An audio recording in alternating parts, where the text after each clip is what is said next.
The bootloader is a fundamental component in any computing system startup sequence, acting as the initial bridge between power on or reset and the operating system. Although it isn't inside the CPU, it is executed by the CPU early in the boot process. A thorough understanding of the bootloader is essential from both the functionality and security perspective. Let's talk a bit about the bootloader's roles, architecture, and implications for system security.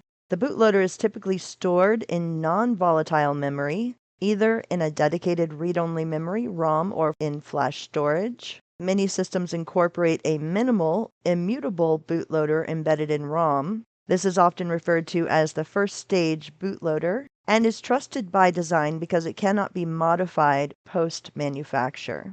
Additionally, more feature-rich bootloaders are stored in flash memory. Although these are updatable, they're protected by cryptographic verification mechanisms like Secure Boot to ensure their integrity before execution. On power on or reset, the CPU fetches the first instruction from a predefined memory location, often in the boot ROM. This code is minimal and is responsible for performing the most basic hardware initialization.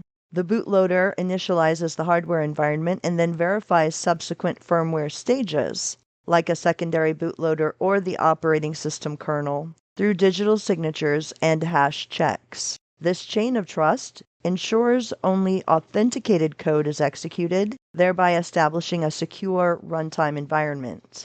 The bootloader configures system clocks, initializes DRAM controllers, and sets up essential peripherals. This ensures the system's hardware is in a known stable state before more complex software is executed. It may also initialize interfaces like USB, Ethernet, or serial ports needed for further boot operations or for recovery modes. The bootloader often sets up the Memory Management Unit (MMU) by configuring page tables and memory regions. This is vital for ensuring proper memory isolation and for enabling features like virtual memory. After initializing hardware and verifying integrity, the bootloader locates the operating system kernel, which might be stored in flash on a disk or even fetched over a network, loads it into memory, and then transfers control to it. One of the security features that's critical and integrated into many bootloaders is Secure Boot. The bootloader verifies the cryptographic signatures of the next stage code, ensuring the firmware hasn't been tampered with. If verification fails, the boot process is halted or an alternative recovery mode is initiated. By establishing an immutable or verifiable starting point, often from a boot ROM, the bootloader sets the foundation for trusted execution.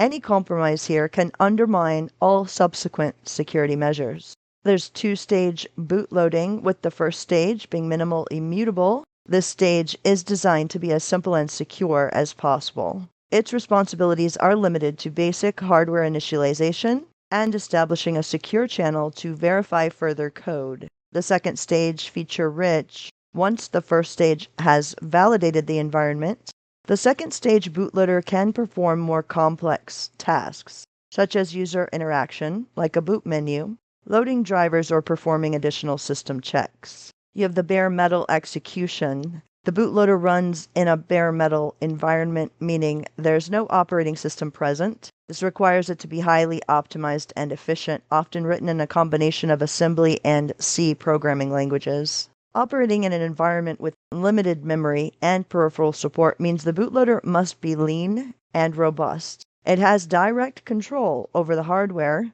so even small bugs can lead to significant security vulnerabilities. If an attacker gains control over the bootloader via vulnerabilities like buffer overflows, improper authentication, or supply chain attacks, they can insert persistent malware, bootkits, that can survive OS reinstallation and even some hardware resets. A compromised bootloader can alter or disable secure boot mechanisms, making it possible to load further malicious code into the system. This is especially dangerous in environments that rely on hardware-enforced security domains such as ARM Trust Zone. Modern CPUs and SoCs often integrate dedicated hardware features like read-only boot ROMs, TPMs, and Trust Zone to protect the boot process. These features provide a strong root of trust that's difficult to bypass. Digital signatures, hash verifications, and public key infrastructures are used to ensure any code executed during the boot process is authentic and untampered.